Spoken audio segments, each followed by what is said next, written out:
Looking for a way to invite additional members of your team to your Starshipit account? Our user accounts feature has got you covered. With user accounts, you can invite team members into your Starshipit account, complete with tailor-made permissions. This means you can fine-tune what those users can access, enabling seamless and secure teamwork. In this video, we'll show you how to add a new user to your Starshipit account and set their permissions, how to remove a user, and how you can recover a password. Let's get started. From the Starshipit dashboard, navigate to Settings, then Users. Within the Manage Users section, click Invite a new user. Enter the user's email address in the field provided. Scroll down, and you'll be able to define which areas of Starshipit your user can access. You can select from these preset roles: Customer Service, User, and Admin, or define your own. Here's what these permissions mean. Select No Access to block viewing altogether. Select Read Only if you only want them to be able to view.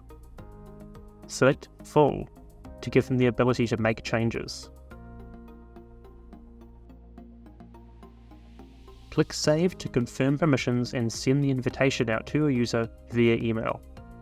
Monitor the invitation status in the Status column on the User Management page. For your team member to accept the invitation, they will only need to click Join.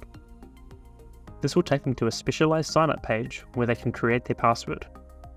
Once completed, they will have access to your Starshipit account with the permissions you've set.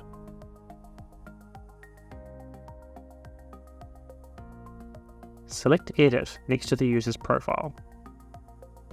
Choose Delete to remove the user. Select Edit next to the user's profile. Select Resend Password Link. This will automatically send an email enabling your user to set up their password. And that's all there is to it. From here, you can continually fine-tune what your users can access, enabling seamless and secure teamwork across your Starshipit account. To access our guide, click the link in the video description, and remember to subscribe to our YouTube channel for more helpful tips and tutorials.